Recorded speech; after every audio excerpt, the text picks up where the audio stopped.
Olá, pessoal! Hoje nós vamos falar sobre Revolução Industrial, um assunto que em todo vestibular ou Enem que você for prestar, com certeza tem uma questão de Revolução Industrial, seja na história, na geografia, na filosofia, enfim. Pelo menos uma questão falando sobre Revolução Industrial, citando a Revolução Industrial, vai ter. Mas afinal, o que foi a Revolução Industrial? Foi um processo de grandes transformações socioeconômicas. Então, quer dizer o quê? A Revolução Industrial mudou a economia e mudou a sociedade. Ela aconteceu na Inglaterra, no século XVIII, nós iremos entender por que na Inglaterra mais para frente. Houve uma mudança no modo de produção. Então, antes da Revolução Industrial, o modo de produção era a manufatura, ou seja, os produtos eram feitos à mão.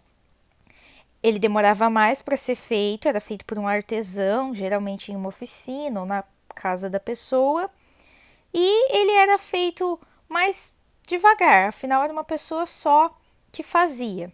Então isso era a manufatura. Com a Revolução Industrial, o modo de produção muda para maquinofatura. Então, tudo pode ser feito em maior escala, ou seja, mais produtos, em um tempo menor. Está até aqui falando, causou grandes transformações na economia mundial, assim como no estilo de vida da humanidade. Foi responsável por grandes transformações no processo produtivo e nas relações de trabalho, que foi o que eu falei para vocês. Nós vamos trabalhar essa questão do trabalho mais adiante. Levou à substituição das ferramentas pelas máquinas e do modo de produção doméstico pelo sistema fabril, que foi o que eu falei para vocês.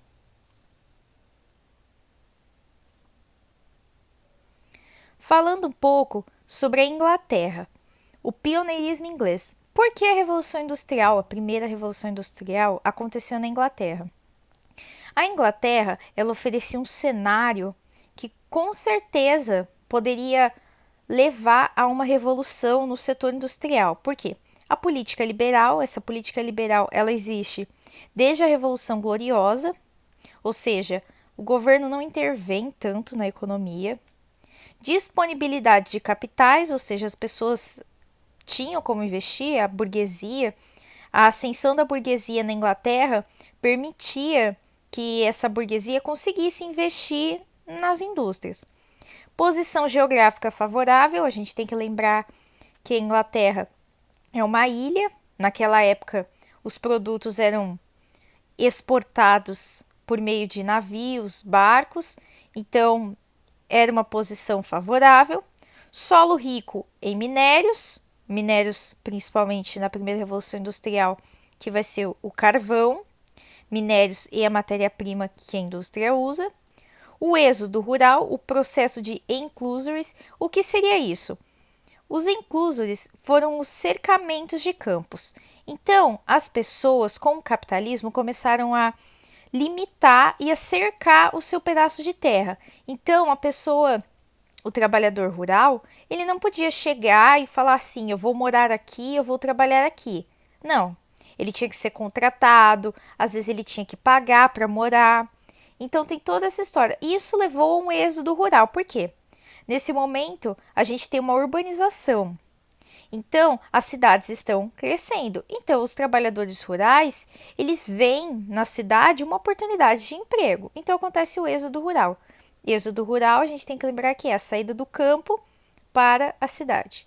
Mão de obra barata e excessiva, como tinha muito trabalhador chegando na cidade, fora os que já tinham na cidade, a mão de obra era barata e tinha muito. Exatamente por isso era barata, porque se a pessoa não quisesse trabalhar, achasse que o salário era pouco, tinha outro para substituir. Melhoria nas técnicas agrícolas, o campo também vai ser automatizado. E em 1765, eu escrevi errado, mas é James Watt, e a máquina a vapor. O que seria isso? Ele modernizou o trem, a máquina a vapor já existia. Ele melhorou isso. Então, esse é um principal ponto e o principal objeto assim que leva à Revolução Industrial, que seria a máquina a vapor.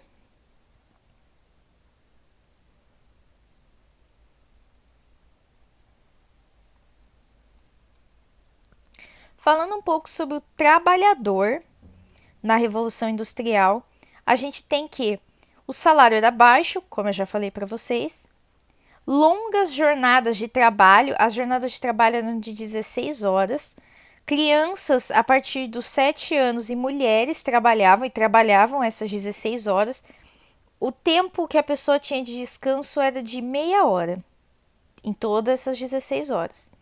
O trabalho era insalubre e perigoso. Muitos trabalhadores sofriam acidente nessas fábricas e eles não tinham direito a uma licença, isso nem existia ainda, não tinha direito a uma licença, um pagamento pelo tempo que fica afastado. Não. O trabalho é insalubre porque a condição da fábrica, ela é primária, né? Ela é primitiva até. Ela não tem as estruturas que são atualmente. Então ela é insalubre, ela é suja, ela é um ambiente úmido que favorece a proliferação de doenças, enfim.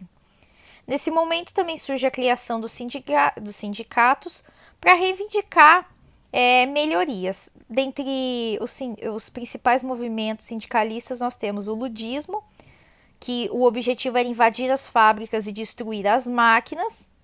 O cartismo, esses lutavam por direitos trabalhistas e políticos para a classe de trabalhadores da Inglaterra, ou seja, melhorias. E uma das principais exigências dos cartistas é do sufrágio universal masculino, ou seja, o voto masculino. Tem outro movimento que eu não coloquei aí, que é o trade unions, que são trabalhadores que absorviam essas insatisfações, que eram aqueles que não lutavam. A situação estava daquele jeito e para eles podia continuar daquele jeito.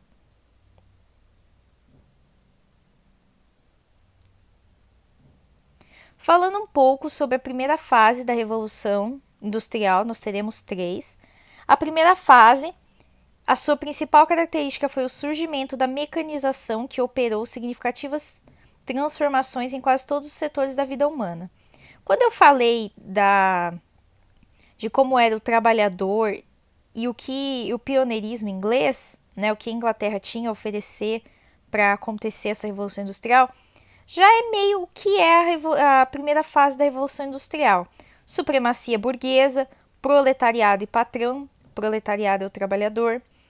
As empresas elas são pequenas, elas não são grandes, elas são pequenas. Não necessariamente que a empresa é pequena, ela não exporta, não, mas é em menor quantidade. Máquina a vapor, o carvão, como eu já falei. O operário conhece apenas a sua função. Isso é característica da maquinofatura. Na manufatura, como eu falei, o artesão conhecia todo o processo. Já na maquinofatura, o operário conhece apenas o que ele exerce, apenas a sua função. Produção em série, ou seja, em maior quantidade do que a manufatura, e o relógio. A relação de relógio e tempo não quer dizer que não existia o relógio, mas quer dizer que quando começou as jornadas de trabalho, o tempo começou a ser muito mais controlado. A segunda fase da Revolução. Ela vai de 1860 até 1945. É óbvio que isso não é... chegou em 2000 não. Em 1945 acabou a segunda fase. Não. Quer dizer que sofre uma transição, mas é um pós-guerra, né? Se a gente para pensar, 1945 está acabando a Segunda Guerra Mundial. Então começa a sofrer transformações. Ascensão do liberalismo. O liberalismo já existia, mas é nesse momento que ele começa a aparecer em outras que vão se tornar potências industriais. Revoluções. A gente pode citar algumas revoluções que aconteceram, como a Guerra de Secessão dos Estados Unidos, Revolução Meiji no Japão, a unificação da Alemanha e Itália, enfim. Petróleo, aço e eletricidade, que são os principais minérios, matérias que vão marcar a segunda fase, o petróleo, o aço e a eletricidade. Eletricidade está sendo descoberta nesse período. Rússia, Alemanha, Estados Unidos e Japão, que vão se tornar as novas potências industriais, ou seja, a industrialização começa a expandir para outros continentes. Novos meios de produção Dentre esses, nós temos o Taylorismo, o Fordismo e o Toyotismo, que são basicamente, eles ocorrem nessa ordem, mas um é uma evolução do outro. O Fordismo, que é o principal, é o que, se for aparecer em algum lugar, vai ser falando sobre o Fordismo, é a produção em série, a linha de montagem. Ou seja, uma esteira que vai passando e o trabalhador vai colocando a peça no lugar, e aí, por exemplo, no caso da Ford, o carro fica pronto. O Toyotismo, isso aí é feito, essa linha de montagem, ela é feita conforme a demanda. Então, por exemplo, o carro X está sendo muito vendido no Brasil. Então, a empresa passa a produzir o carro X, produz conforme a demanda. Capitalismo financeiro, que é quando nós temos a bolsa de valores, os investimentos, financiamentos de bancos, enfim, como já diz, financeiro, vai trabalhar mais com a parte do dinheiro. Nesse momento que nós temos as mega empresas, que são empresas que a gente conhece hoje, Coca-Cola, a Ford, Samsung, enfim.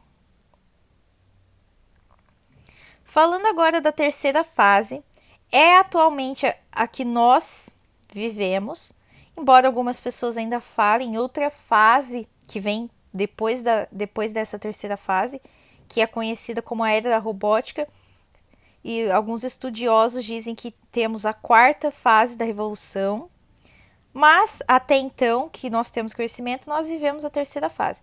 Pós Segunda Guerra, como eu falei para vocês, a era das tecnologias, temos o desemprego em massa, não porque temos mais máquinas que operam nas indústrias também, mas também porque no capitalismo e nessa fase que nós vivemos, o patrão, o dono do meio de produção, ele vai trabalhar mais ele vai optar por contratar uma pessoa que seja especializada. Ou seja, talvez até que tenha um diploma. Hoje nós vemos que não é tão assim. Mas quando começou essa terceira fase no pós-guerra, era assim. Temos que lembrar que antes, assim, 1950 até 1980, nós temos que lembrar que nem todo mundo tinha acesso às universidades. Não que hoje ainda tenham. Hoje, as pessoas que têm acesso são em maior quantidade, porém, ainda tem as desigualdades. Consequência da terceira fase, não, da Revolução Industrial de um modo geral. Problemas ambientais, né, com a retirada de matéria-prima, queima de combustíveis como o carvão e o petróleo. A DIT, que é a Divisão Internacional do Trabalho. Por que a DIT é uma consequência? A DIT estabelece como se fosse assim, um país produz, por exemplo, o Japão, que produz celulares e outras tecnologias, e os países que são aqueles que fornecem a matéria-prima. Nós podemos colocar que o Brasil seria um meio termo, mas ele está muito mais próximo de oferecer a matéria-prima do que produzir. A gente oferece os minérios de ferro para produzir o aço, enfim. Então, a DIT é uma consequência disso. É como se dividisse o mundo em dois, os países de matéria-prima e os que produzem. Neocolonialismo, isso não acontece atualmente, mas antes, quando aconteceu a Revolução Industrial, as potências, as nações precisavam de mercado consumidor e algum lugar para tirar a matéria-prima. Então, isso é como se eles usassem isso como uma justificativa para colonizar e explorar outros países. Consolidação do capitalismo.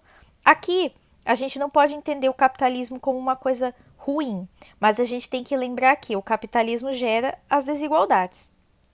Falando agora um pouquinho sobre como foi a Revolução Industrial no Brasil. Obviamente, ela não aconteceu no século XVIII, o Brasil ainda era uma colônia de Portugal. Ela, de fato, começa em 1930, no governo de Getúlio Vargas. No começo do século XX, fábricas têxteis principalmente, surgiram em São Paulo e no Rio de Janeiro. Quando acontece a industrialização no Brasil, ela fica focada em apenas dois lugares, ou apenas numa região propriamente dita. Seria a região Sudeste. Até hoje nós vemos essas consequências. O Nordeste, alguns estados do Norte não são desenvolvidos assim industrialmente.